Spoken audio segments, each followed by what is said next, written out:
地震と暑さという災害のダブルパンチで被災地の生活は大変だというところなんです。もう仕事をしてる人間、とりわけ公職者は少しでも熊本に心を寄せてですね、頑張っていかなあかんな言うてるところなんですけれども、ご紹介しておきますと、兵庫県の斉藤元彦さんは映画見に行ってきましたよということを昨日ツイートさせておられました。また遊んでおられたということですね。全部私利私欲。地震の最中に。どこ行かはったんかな、ここ行かはってんて、大神さんってどっかで見たことのある名前やな、ああ、この人やったいうことです。今日は月曜日ですので、いつも申し上げているように、月曜日はニュースが少ないです。とはいうものの、熊本地震が、もうそろそろ発災から1週間が経とうとしているわけですが、熊本地震の内容が発災直後の様子及び被災地の様子というのがどんどん流れてくるようになりました。ちょっと悲惨な話が多くなってきています。なので、月曜日でそのストレートニュースが少ないということもございますので、ちょっと熊本地震の話を先にしたいなと思います。これ解説戦でも話したんですけど、これはもう起こるべくして起こった不幸かなと思います。車中泊熱中症疑いで死亡。初の震災関連死が発生してしまいました。これちょっとしんどいですね。被災地の人、余震も続いています。ご自宅に留まれない方は避難所に逃げるしかないんですが、ご案内のように避難所は電力が来ていない、およびそもそも設備がないということで、エアコンが動いてないんですね。で、熊本は連日40度近い、気温が続いております。そうなるとエアコンの効いたところに行きたいとなってくると、車の中に行くしかないということで、車中泊を重ねてらっしゃる方がいらっしゃるんですよね、たくさんね。で、この暑いさなかね、車中泊は危ないからやめましょうと呼びかけるわけにもいかないですよ。どこ行くねんって話になりますから。クーラーかかってるとこ車の中しかないやないかというしかないんですよね。これ、ということで、もう、ちょっと辛いですけども、これを何とかして救わなきゃいけない。これ、多分ね、やれるとすると、広域避難を呼びかけるしかないと思うんです。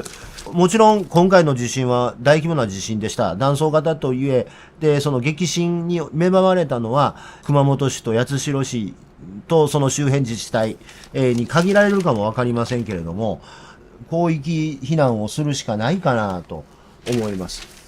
で、読売新聞にその過酷な現場の様子が伝えております。車中泊危険な暑さ。熊本地震の被災者は連日厳しい暑さの中での避難生活を強いられている。車中泊をする人も多く、2日には車中泊をしていた高齢者が熱中症の疑いで死亡したことが明らかとなった。熊本県内では今日ですね、3日も40度以上の酷暑日が予想されており、命を守る対処と支援が求められている。これはね、結構危ないです。で、高市政権のことあまり褒めたくないんですけども、高市政権今回ナイスな動きをしたなと思うのは、これですね、毎日新聞もちょっと報道してるんですけれども、熱中症対策と、それから避難所、そもそも指定されている体育館にエアコンの設備がないというところがあるので、周辺自治体のホテルを借り上げて、そこへ逃げてくださいという案内を政府の方でやり始めてます。で、これはね、とても重要だと思います。日経新聞、社会面に載ってました。宿泊施設への避難、県今日から受付と、これは国が主導して調整してるんですけども、これはちょっと急がないとダメですね。で、相変わらずなんですけども、これ解説戦でも話したんですけどね。いや、こういうことなんですよ。これ日経新聞の社会面が分かりやすいんですけど、宿泊施設へ逃げましょう。断水でトイレ使えません。避難所が暑いです。エアコンがないですって。これね、仕事の段取りからすると、こっち頑張るようなしに、こっち頑張らなあかんわけです。こっちを頑張れば、こっちのニーズがどうでもええ言うてるんちゃいますよ。こっちのニーズがとても大切だからこそ、こっちの数を減らさなあかんはずで、数を減らそうと思うと、こっちをやらなあかんんです。体育館におったらええ、避難所におったらええという前提におると、これをどんどんやり続けなきゃいけなくて、ロジスティックスとデマンドに合わせるためのサプライを用意するということにかかりっきりにならないかんわけですよ。でも一旦こうしていただくと、こっちの数が減って、こっちがよりきめ細やかになるということですね。だからまずこっちをやらなきゃいけないんです。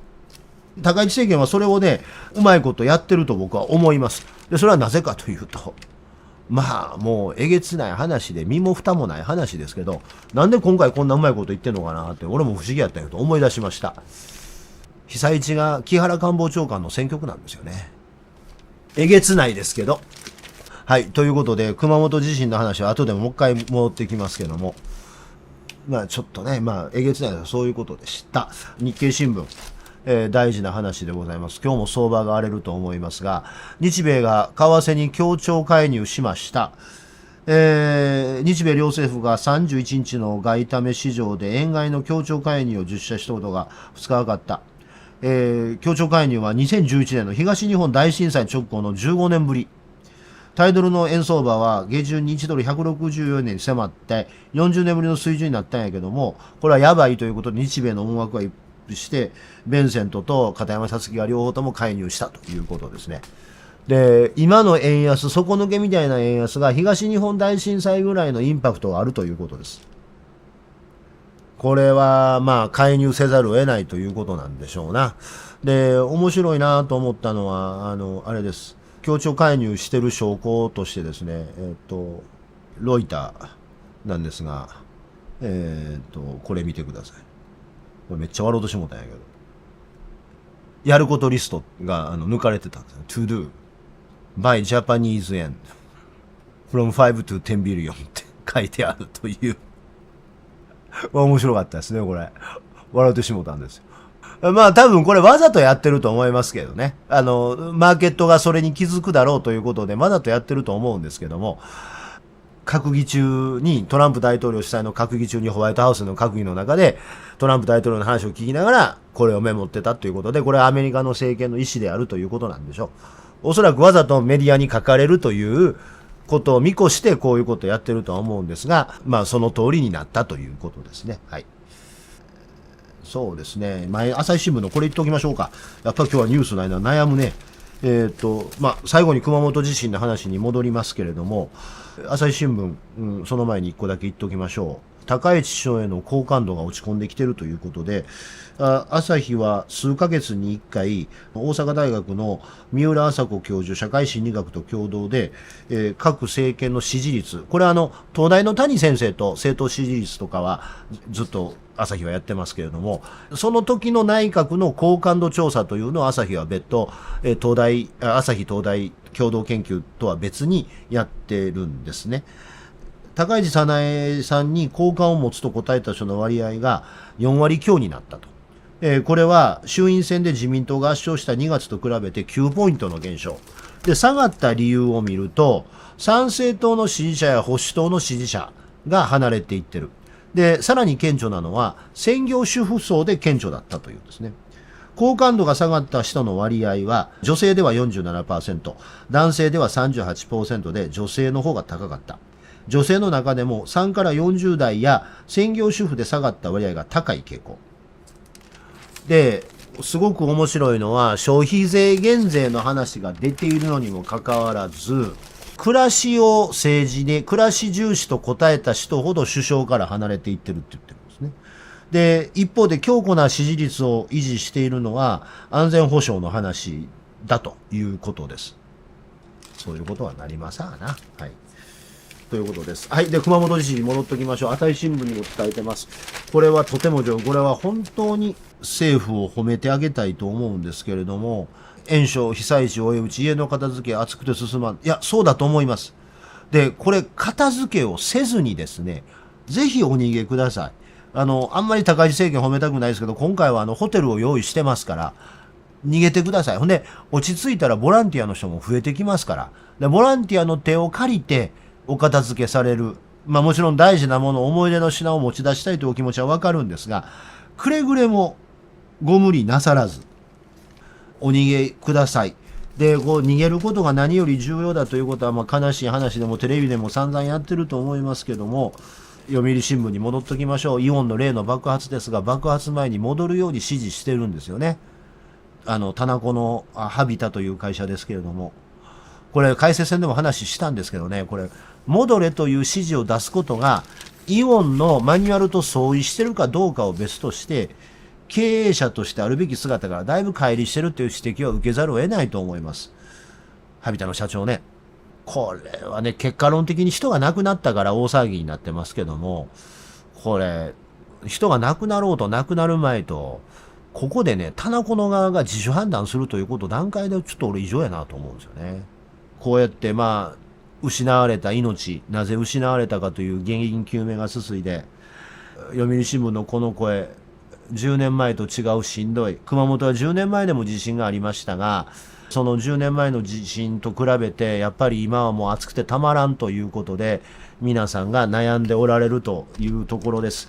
被災地の生活は過酷を極めています。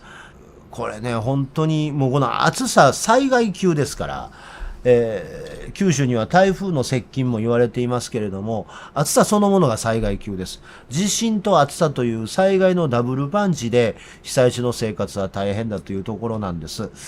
もうちょっともう仕事をしてる人間、とりわけ公職者は少しでも熊本に心を寄せてですね、頑張っていかなあかんな言うてるところなんですけれども、ご紹介しておきますと、兵庫県の斉藤元彦さんは映画見に行ってきましたよということを昨日ツイートさせておられました。はい。また遊んでおられたということですね。